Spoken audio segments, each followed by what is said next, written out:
Alhamdulillah alladzi arsala rasulahu bil huda wa dinil haq liyudhhirahu 'alad dini kullih wa kafa billahi wakila. Asyhadu an la ilaha illallah wahdahu la syarikalah wa asyhadu anna Muhammadan abduhu wa rasuluh alladzi la nabiyya ba'dah.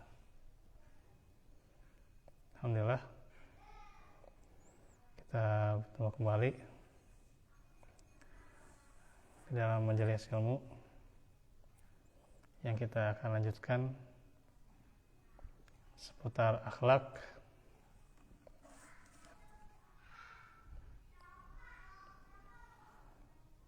yang di antara akhlak tercela yang sudah kita bahas, di antaranya ujub.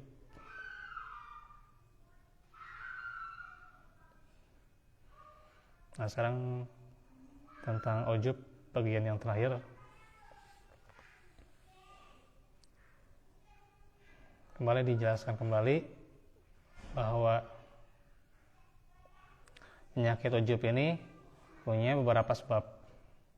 Dan sebab yang paling kuat adalah banyaknya pujian dari orang-orang yang ingin mendekatinya, dan pujian berlebihannya orang-orang yang mencari muka,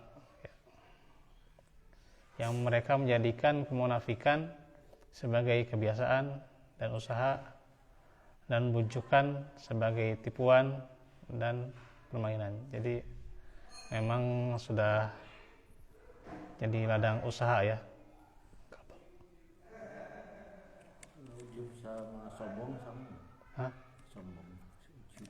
Sombong mah ujub mah bangga diri itu ya. Bangga diri, kalau gak saya gak jadi gitu mungkin ya. Ya, ujub bisa kayak gitu. Kebanggaan terhadap diri sendiri. Bangun masjid kalau bukan saya gak jadi gitu. Nah, itu ya bisa jadi ujub itu. Sombong.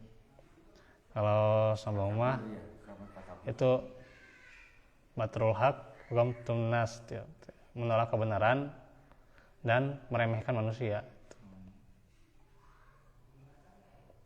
Itu sombong.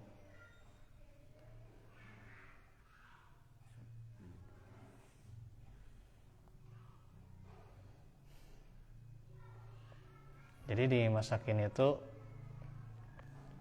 banyak ya dengan jadi kebiasaannya, usahanya, atau dengan permainannya. Jadi ya mencari muka saja gitu. Mencari muka. politikus sama berarti. Iya. Cari muka. Motivasinya ya apa itu? Kalau motivasinya mencari muka, ingin dipilih, nah itu juga. Ini dipilih kan politikus. Apabila mereka mendapatkannya diterima oleh orang yang punya akal lemah, maksudnya oleh orang awam, mereka dapat membujuk miliknya dengan keyakinan dusta mereka dan menjadikan hal itu sebagai jalan untuk memperolok-oloknya.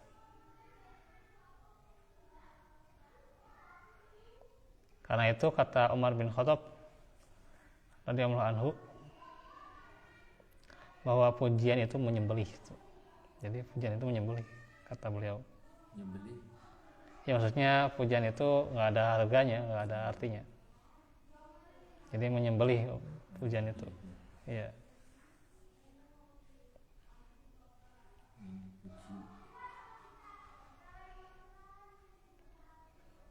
Karena nantinya dengan seseorang dipuji, ketika sekalinya dihina, dia kan merasa harkat martabatnya, terus harga dirinya gitu kan. Nah itu kan akhirnya di bela-bela, ujung-ujungnya ya dia ya ingin pamer saja gitu ya, ingin dihormati oleh manusia ya. Ingin dijunjung tinggi oleh manusia dan sebagainya. Jadi emang sudah ada patokannya gitu. Makanya ya pujian itu bisa menyembelih kebaikan-kebaikan ya. Yang baik hilang gitu. Iya. Seperti debu di atas batu ya. Salah tanam. Nah, bagaimana penawar dari penyakit ujub ini?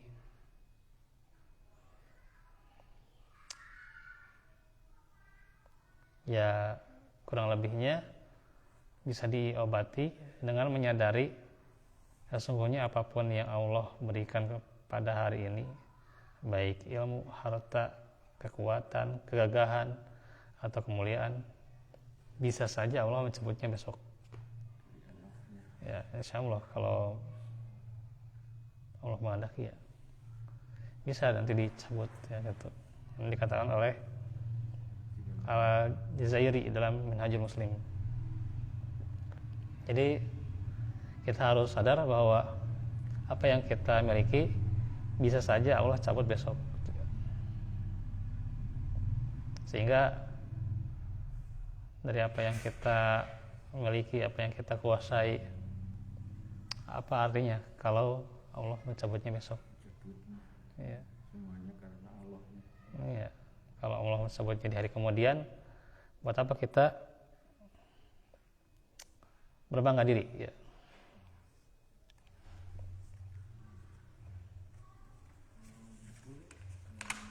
Tasawuf hampir sama. Hah? Tasawuf semuanya kan dari Allah kan. Yang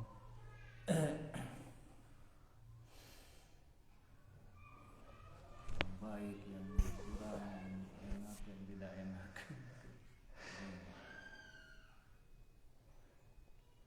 Nah, ada nanti tentang keimanan terhadap takdir. Ya.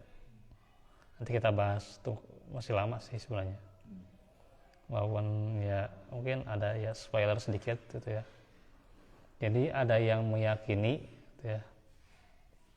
Kan kaum yang beriman pada takdir, di antaranya juga di antara aliran yang sesat ada yang meyakini bahwa yang namanya kebaikan dari Allah, keburukan juga dari Allah. Nah ini Keburukan dari Allah mungkin. iya ada yang seperti itu. Atau dari setan. Ya ada yang meyakini seperti itu. Nantilah dibahas, masih lama sih. Jadi ini yang harus kita luruskan tuh ya. Yang benar-benar kita harus pahami bahwa wala yardo li ibadihil kufr kan. Di surah Az-Zumar itu kan dikatakan ya, Allah itu tidak suka yang namanya kekufuran. Kalau seseorang sudah menyandarkan keburukan pada Allah, nah ini gitu ya. Apakah Allah menyukainya? Sedangkan Allah tidak menyukai gitu ya. Bukan. Iya. Jadi nanti harus buka dulu pemahaman ya, paradigmanya supaya bagaimana beriman pada takdir itu kan gitu.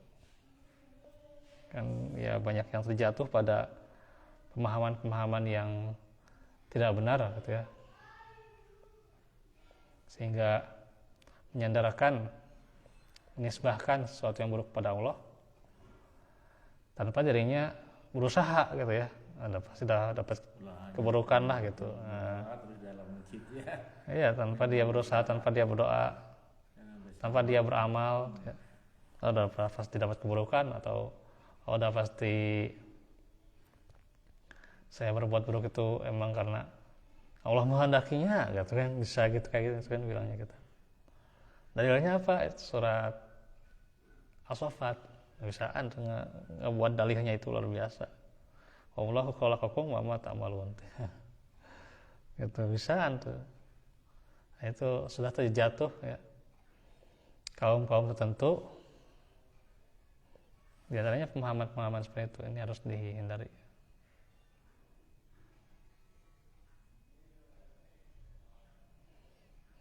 Nah, ini harus kita bahas nih. Tapi nanti itu ya. Ini di usul iman ada sebenarnya tentang iman terhadap takdir ya. Nah sekarang kita baca ada beberapa pendapat dari para ulama rahimahumullah tentang bagaimana kita membebaskan dari sifat ujub. Pertama dari Ibrahim bin Adham rahimahullah, beliau berkata, tidak membenarkan Allah orang yang menginginkan kemasyhuran. Jadi secara hal ini secara tidak langsung Ibrahim bin Adham menjelaskan bahwa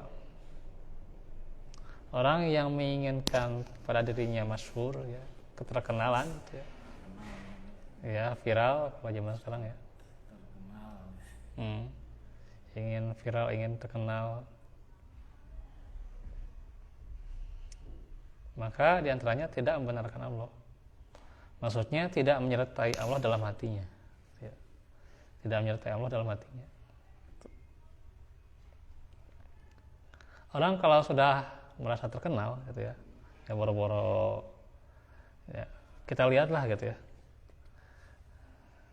kita lihat coba orang-orang yang terkenal gitu ya, ada nggak kata-kata kayak gini ya, alhamdulillah saya terkenal dan sebagainya. Jarang gitu ya. Kalau dia sudah merasa bangga dengan keterkenalannya itu, nah itu ya sudah hilang Allah di dalam hatinya itu ya. Nah ini yang hendak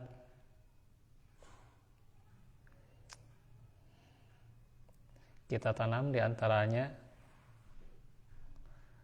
ya perkataan-perkataan yang indah ya, ma fi qalbi ghairullah ya. Tiadalah di dalam hatiku itu selain Allah. Tapi berat tentunya itu juga. Perkataan kita bisa ya, ma fi qalbi ghairullah.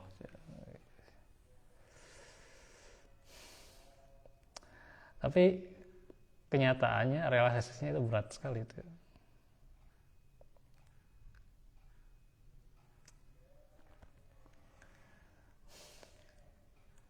Apalagi kalau kita sedang kekurangan. Nah ini yang kadang berat ya gitu, walaupun ya mungkin dari beberapa sudut secara manusiawi bisa dikatakan wajar gitu ya, tapi inilah pentingnya menuntut ilmu gitu ya. Gitu.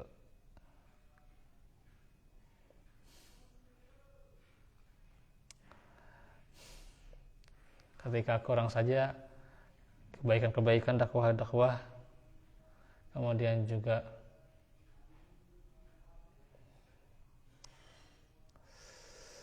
menyampaikan ilmu, tausiah dan sebagainya, ujung-ujungnya memikirkan materinya. Nah ini. Gitu. Iya. Nah itu.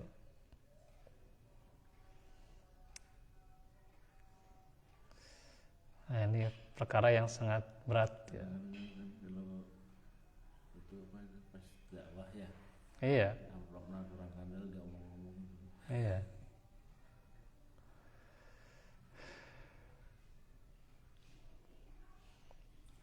Nah, penting tuh. Penting kita menuntut ilmu nih ya. Kalau kita ingin menyertai Allah dalam setiap urusan ya, disinilah kuncinya belajar ya. Kemudian kata Ayub ya, tidaklah Allah membenarkan seorang hambanya kecuali ia merasa senang dengan menyadari kedudukannya tuh. Dia sadar akan kedudukannya, dia paham akan kedudukannya, mengerti akan kedudukannya. Tapi tidak dibenarkan oleh Allah.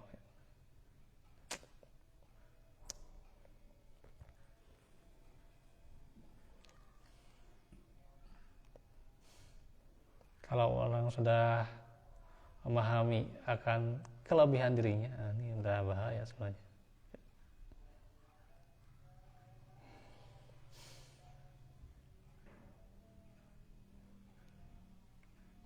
Disinilah kita harus paham kelebihan itu apa yang kita dapatkan dari kelebihan, ya itu dari Allah ya. Berasal dari Allah. Kita tidak ada apa-apanya ya. Kelebihan itu nantinya akan dicabut.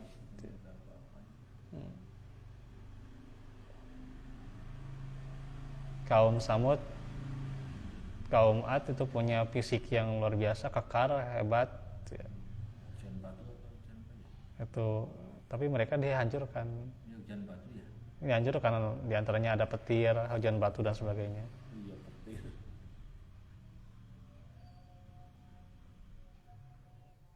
Itu orang Arab atau orang mana? Samud. Kaum Ad, kaum Samud itu kaumnya Nabi Soleh. Kaum Samud kaumnya Nabi Soleh. Kalau lelaki kan? kaum Ad itu Nabi Hud itu. Yang lelaki sama lelaki Nabi Soleh. Enggak, kalau itu mah Nabi Lut yang itu mah. Iya. Kaumnya Nabi Lut. Iya, Ya di zaman Nabi Lut itu mah. Bukan di zaman Nabi Soleh, itu di zaman Nabi Lut. Kaumnya ya itu yang ada apa, suka sama jenis gitu.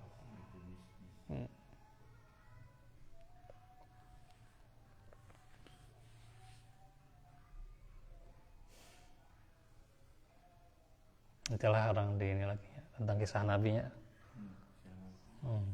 Sudah salah paham dan karena lupa gitu ya. Tapi kanjeng Nabi kan disebut Nabi Ummi, itu maksudnya nggak bisa baca atau gimana? Ummi. Iya, nggak bisa baca tulis, bukan buta huruf tapi ya. Iya, tapi dalam hati mungkin ya. Apa? Iya, Al-Qur'annya dalam hati. Iya, itu kan surat Al-Qiyamah itu. Ya Al-Quran ya dikumpulkan dalam hatinya ya. Ya maksudnya kan tidak bisa baca tulis itu. Tapi bukan artinya bukan buta huruf, bukan bodoh itulah. Iya, bukan bodoh, bukan buta huruf, bukan.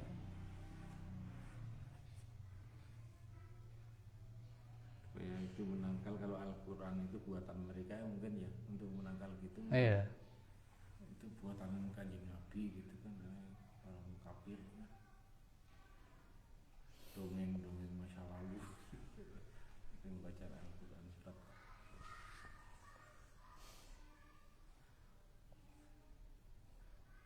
Dua lagi nih ya. Berkata Muhammad bin Al-Ala, barang siapa yang mencintai Allah, ia akan lebih suka untuk tidak dikenali oleh orang lain. Ini kalau kita cinta kepada Allah, ya kita tidak akan suka kalau dikenal orang lain ya. Disebutkan namanya saja sudah tidak suka ya. Karena wujud kecintaannya kepada Allah ya gitu.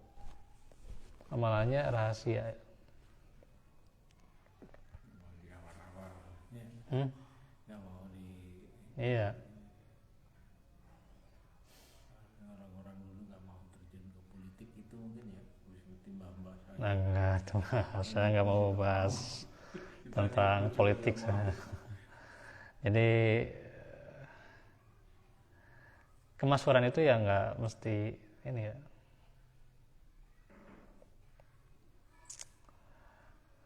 Ya orang kalau misalnya terjun ke politik, dia memang punya ilmunya ya silakan saja. Gitu.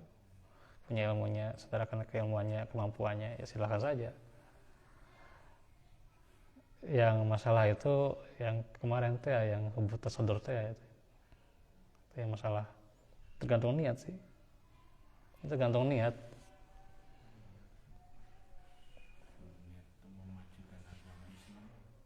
Jadi orang itu dengan kecintaannya terhadap Allah, dia suka Allah.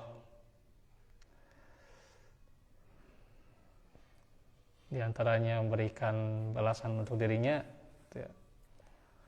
Tapi dia tidak suka ketika hal itu digerogoti dengan yang namanya ujub, terkenal dan sebagainya. Nah itu maksudnya.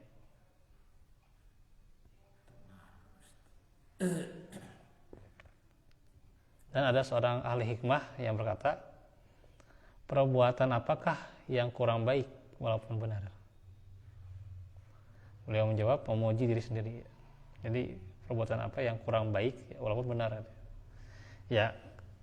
Memuji diri sendiri itu kan ya benar saja, misalnya kita punya kelebihan A, B, C dan sebagainya gitu ya. Kelebihan anu dan anu gitu ya. Itu kan benar ya, benar itu. Tapi itu kurang baik gitu ya. Gitu. Bisa dilihat dalam Mu'jam Mufradat Al-Faz Al-Quran ya, yang dikatakan oleh Al-Asfahani, dibuat oleh Al-Asfahani ya. Jadi diantaranya kalau kita memuji diri sendiri ya sebenarnya itu perbuatan yang tidak baik ya. Walaupun itu benar ya gitu.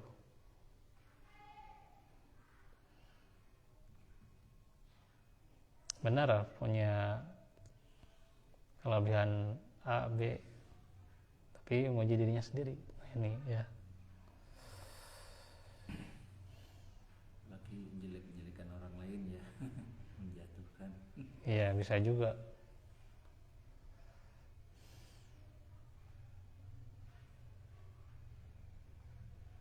Nah, setelah kita tahu nih, apakah kita layak untuk ujub? Kan tidak ya. Apakah ada yang dibanggakan dari diri kita? Kan tidak ada juga. Jadi emang diri ini ya lemah itu, tidak ada apa-apanya.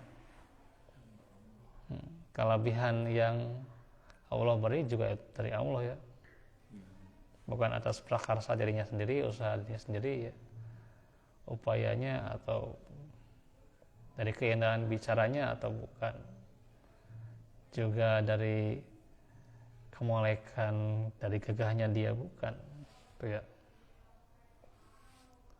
Semuanya Allah yang memberikan. Dan tadi kan kalau nantinya Allah cabut, ya pasti nantinya Allah cabut ya, itu hanya saja nanti Allah cabut di hari kemudian atau bahkan besok hari, ya itu apa artinya juga.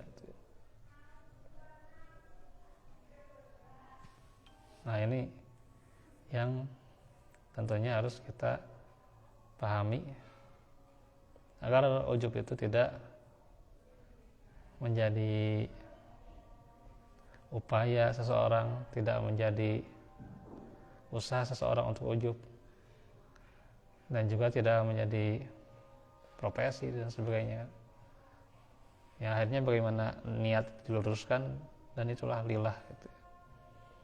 Karena kita berdiri tegak atas tauhid, dan juga bagaimana kita berkewajiban untuk wasabbih bihamdih ya, mentasbihkan Allah dan juga memuji Allah Subhanahu wa taala. Nah, sekian tentang ujub ya. Nanti ada pembahasan selanjutnya di akhlak-akhlak yang tercela itu tentang zolim ya. Jahat, sesat ya. Zolim itu menempatkan sesuatu yang bukan pada tempatnya, itu zolim. Nanti kita akan bahas ya.